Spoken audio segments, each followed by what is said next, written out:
तो कहानी के शुरू में हमें बताया जाता है कि रेज नाम का वायरस पूरे शहर में फैल गया है, जिस वजह से लोग ज़ॉम्बीज़ में बदल रहे हैं और एक दूसरे को मारकर खा रहे थे। फिर हमें एक छोटा सा घर दिखाया जाता है जिसमें 6 लोग थे जो ज़ॉम्बीज़ के वायरस से बचे हुए थे। उन लोगों में एक आदमी डॉन, जिसके साथ उसकी वाइफ एलिस, एक बूढ़ा कपल और 2 लोग और थे।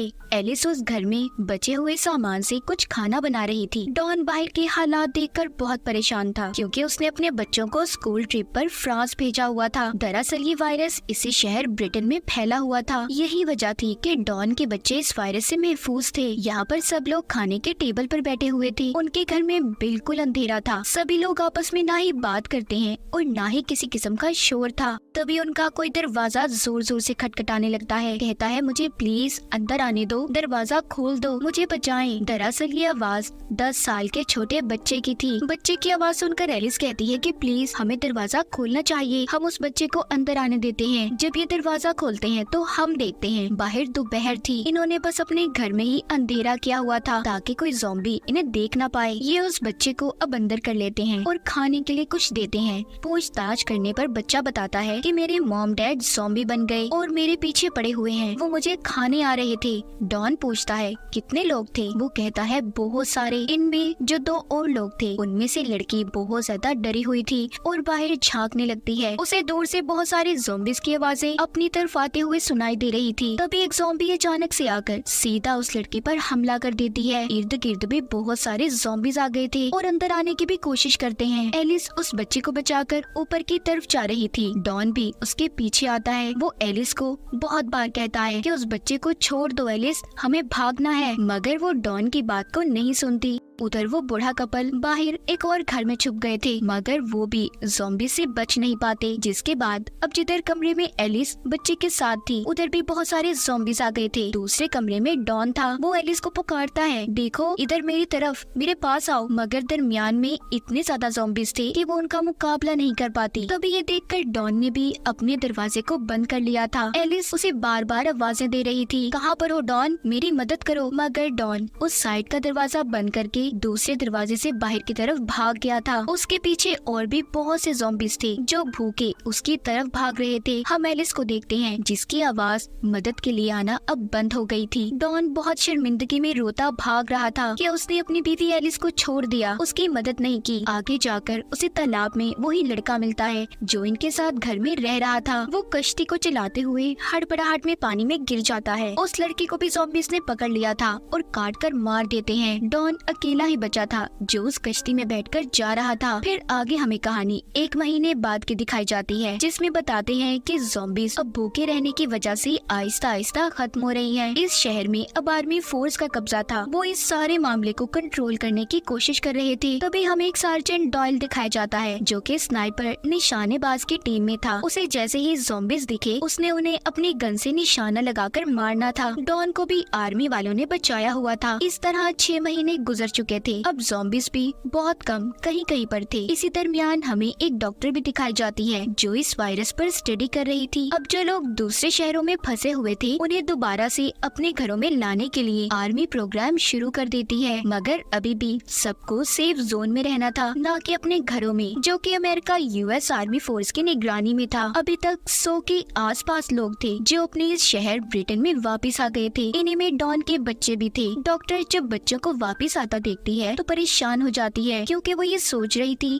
कि आखिर कैसे इन बच्चों को संभाला जाएगा। डॉक्टर अब डॉन के बेटे का टेस्ट करती है जिसमें वो देखती है उसकी आंखें 2 कलर की थी, यानी कि उसकी आंख का आधा रंग कुछ और आधा कुछ और था। डॉक्टर उससे पूछती है, क्या तुम्हारी फैमिली में किसी और की आंखें भी ऐसी हैं? डॉन का बेटा कहता है, हाँ, मेरी मॉम की, यानी कि एलिस की आंखों का रंग ऐसा था।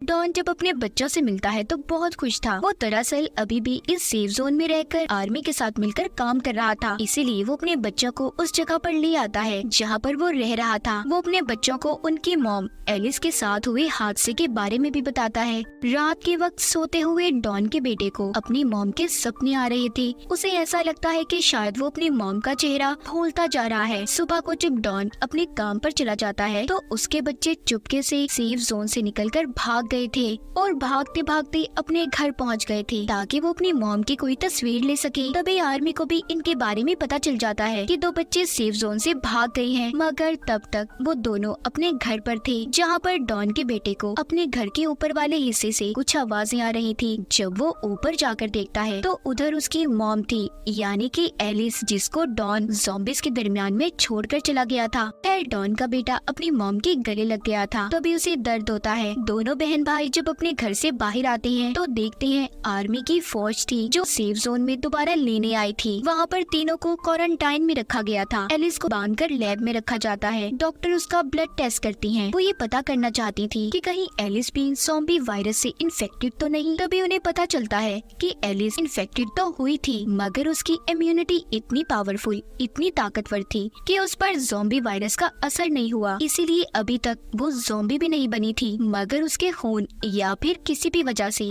दूसरे लोगों से इन्फेक्टेड हो सकते थे, यानी कि अगर कोई भी इंसान उसके पास रहा तो वो ज़ॉम्बी बन जाएगा। ये सारी बातें सुनकर डॉक्टर की आर्मी जनरल उसे मारने का फैसला करते हैं, क्योंकि उन्हें ऐसा लग रहा था कि एलिस सबके लिए खतरा हो सकती है, ताकि किसी और को एलिस की वजह से कोई नुकसान ना हो। मगर डॉक्टर जनरल को समझाती है कि देखिए, एलिस की इम्यूनिटी, उसके जीन्स बहुत अलग हैं, हम उसके खून से वैक्सीन बना सकते हैं। अब जब इन सारी बातों का डॉन को पता चलता है कि उसकी बीवी एलिस जिंदा है, वो अपने बच्चों के पास जाता है, मगर वो उस पर गुस्सा थे। कहते हैं कि डैड, आप तो कह रहे थे कि मॉम मर गई है, ज़ॉम्बी बन गई है, तो वो कैसे जिंदा है? डॉन अपने बच्चों की बातें सुनकर बहुत डरा हुआ था, क्योंकि सच्चाई सिर्फ वही जानता था कि वो एलिस को छोड़कर भागा था। इसीलिए वो सबसे पहले एलिस के पास जाता है और रोकर उससे माफी मांगता है। अब जैसे ही वो उसके थोड़ा और करीब जाता है, एकदम से चीखता तड़पता है और एकदम से ज़ॉम्बी में बदल गया था। एलिस उसकी ऐसी हालत देखकर मदद के लिए चिल्लाती है, मगर अब वो उसे भी बहुत ही खतरनाक तरीके से नोचकर मार देता है। फिर इसके बाद बाहर जाकर आर्मी के लोगों पर हमला करता है। डॉक्टर डॉन के बच्चों को लेकर सेफ जोन की तरफ भागती है, मगर डॉन सेफ जोन की तरफ भी आ गया था और लोगों की चीखों पुकार सुनकर उस तरफ के दरवाजे को तोड़ने लगता है। डॉन का बेटा उसे देखकर भागता है, एक एसी वेंट में जाकर छुप गया था। नीचे से लोगों की चीखों पुकार की आवाजें आ रही थी। डॉन उन्हें काट कर ज़ॉम्बी बना रहा था। फिर आगे ज़ॉम्बी बनने वाले लोग दूसरे लोगों को ज़ॉम्बी बना रहे थे। हर जगह पर हलचल थी, सभी अपनी जान बचाकर यहाँ से भागना चाहते थे। तभी स्नाइपर्स को भी अलर्ट किया जाता है, मगर उन्हें ये समझने में बहुत मुश्किल हो रही थी कि कौन ज़ॉम्बी है और कौन नहीं। तभी उन सभी को ये ऑर्डर दिया जाता है कि सबको मार दें। ये बात सुनकर उसी स्नाइपर डायल को, जो हमने कहानी के शुरू में देखा, उसे काफी अजीब लगता है, क्योंकि उसे लोगों को बचाना था,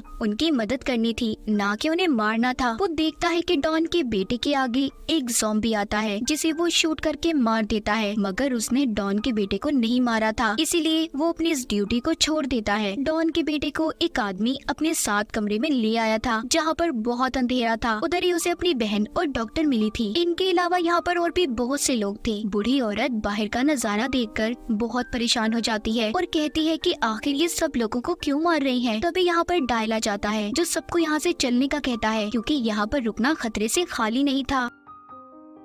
वो जब सब यहाँ से जाने लगते हैं तो इन पर भी आर्मी फायरिंग कर देती है, जिसमें बूढ़ी औरत मर गई थी। डायल के साथ डॉक्टर और डॉन के बच्चे थे। तभी डायल को उसके एक दोस्त का फोन आता है, जो कि आर्मी में था, जिसके पास हेलीकॉप्टर था। वो कहता है, देखो, कुछ वक्त में सारे शहर को बॉम्ब से उड़ाने का ऑर्डर दिया गया है। तुम्हें मैं जिस जगह की लोकेशन भेज रहा हूँ, वहाँ पर आकर मुझसे मिलो, मैं तुम्हें बचाता हूँ। अब ये सभी एक टनल के रास्ते से वहाँ से बाहर आते हैं। तभी उधर बहुत बड़ा धमाका हुआ था। आर्मी ने सेफ जोन में जितने भी ज़ॉम्बीज़ या बचे हुए इंसान थे, सभी को धमाके से उड़ा दिया था। डायल डॉक्टर और बच्चों को लेकर भागता है। ये सभी उसके दोस्त की बताई हुई जगह पर आ गए थे। तभी डायल का दोस्त भी हेलीकॉप्टर लेकर आ जाता है। वो डायल को बताता है कि तुम्हारे पीछे कुछ बचे हुए ज़ॉम्बीज़ आ रही हैं। ये सुनकर डायल बच्चों और डॉक्टर को छुपने का कहता है। उसका दोस्त इतने सारे लोगों को देखकर कहता है, देखो डायल, मुझे सिर्फ तुम्हें लेने का कहा गया है। अगर मैं किसी भी बचे हुए सिविलियन शहरी को बचाकर ले गया तो आर्मी वाले मुझे भी मार देंगे। लेकिन डायल अकेला उसके साथ नहीं जाता। वो सबकी मदद करना चाहता था, इसीलिए वो अकेला ही उसे वहाँ से भेज देता है। तभी इनके पीछे बहुत से ज़ॉम्बीज़ पड़ गए थे। ये भागकर शहर की तरफ आते हैं। शहर में आर्मी ने ज़ॉम्बीज़ को मारने के लिए जहरीली गैस छोड़ी हुई थी, जिस वजह से वहाँ पर आम इंसान सांस नहीं ले सकता था। उससे बचने के लिए ये एक गाड़ी में जाकर छुप जाते हैं। अब सारे ज़ॉम्बीज़ उनकी गाड़ी के आसपास आकर इन पर हमला कर रहे थे,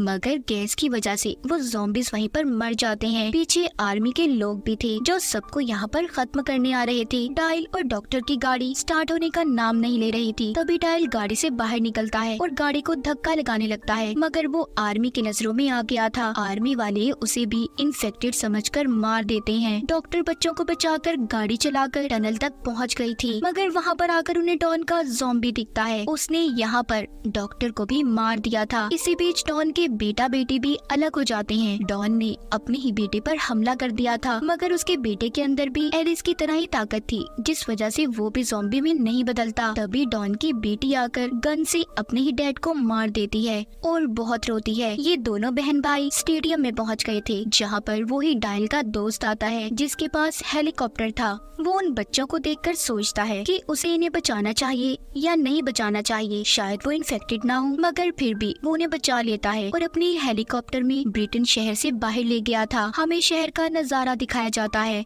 फिर हम 28 दिन के बाद देखते हैं, जहाँ पर बचे हुए ज़ॉम्बीज़ एक टनल के रास्ते से पेरिस शहर में पहुँच गए थे। और डॉन के बेटा बेटी का क्या हुआ, वो कहाँ पर गए, इस बारे में हमें नहीं बताया गया। इसी के साथ इस फिल्म की कहानी भी यहीं पर खत्म हो जाती है।